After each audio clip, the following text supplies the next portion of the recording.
and this is great. And this is to talk about how this impacts us, obviously, in public health. So the CEO and founder of IMISCO, am I saying that correct? All right, it is Dr. Simi Ranaji. Ladies and gentlemen, put your hands together. Thank you.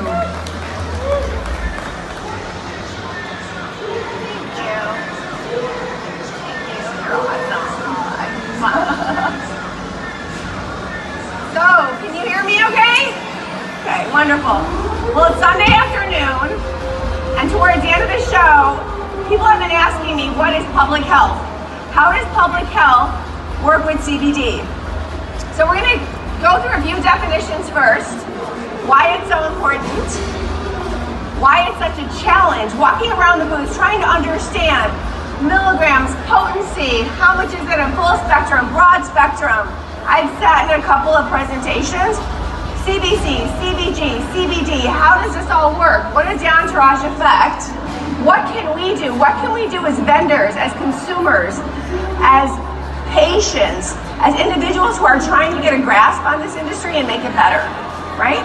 So that's what we're going to cover today. So, how many people have heard the term public health? Probably everybody, right? Absolutely. When we see our physician, it's private health. It's one-on-one. We think about public health, we think about the masses. We think about how something affects the greater good. So here are some terms in public health. Public-private voluntary entities that contribute to the delivery of essential public health services. So today in CBD specifically, we keep hearing about things from what's happening with this product or what's happening with this vendor, what's happening with this company in the news, and it's this buzz. Oh my God, we didn't know they could do that. Could they stop? Are we getting arrested? It's different from state, it's different from federal. So how are we gonna make this system that entails all of this work with CBD? So the agencies are getting involved, right? Healthcare providers. I'll tell you a personal story. Back in 2017, I had cancer. And I went to my physician post-surgery, and we're looking for alternatives for opioids. And CBD came up. And how many physicians actually recommend CBD? What do you think? They don't. Why? Because they weren't trained in it.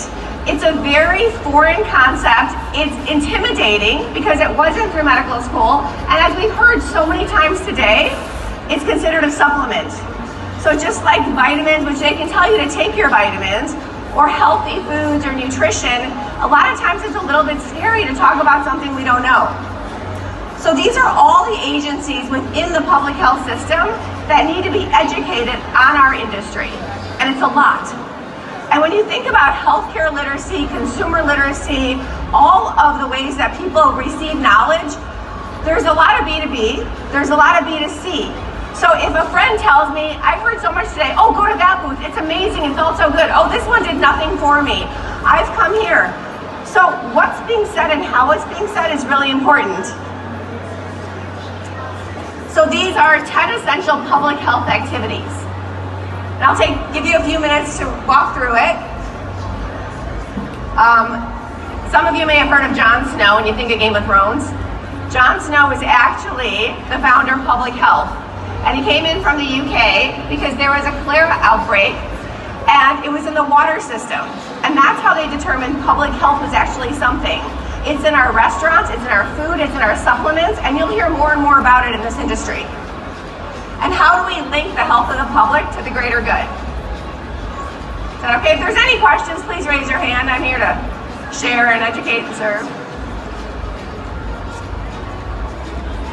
I love this slide because everyone who I've talked to that doesn't understand the benefits of CBD will tell me, oh, it's dangerous, oh, I've heard this, or doesn't do anything, or it's indicated for this, this, this, and this. But to date, there are no CBD public health related issues.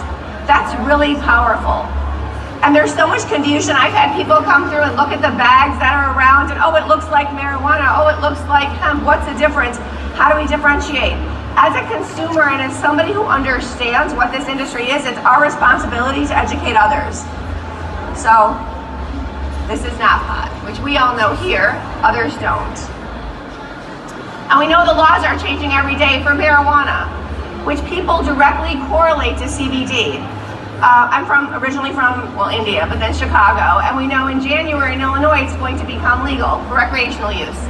It is a shock. It's a shock to the restaurants. It's for the individuals. How are they going to change their own industries?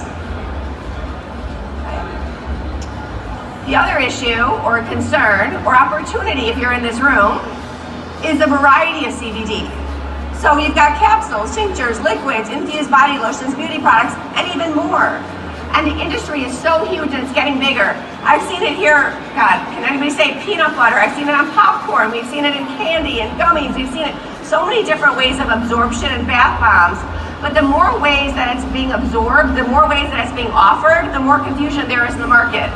From a scientific reason, we don't know what, in a metabolic system, what is being absorbed, how old are you, how much do you weigh, what are the variables that traditionally we look at for medicine. And that's where we're kind of like, is it medicine? We say food is medicine, and this is a supplement. So now is this medicine is food something that we should be concerned with, right? And I wanted to put this slide up here because I've read and I've talked to many people that this is considered the unregulated supplement. So just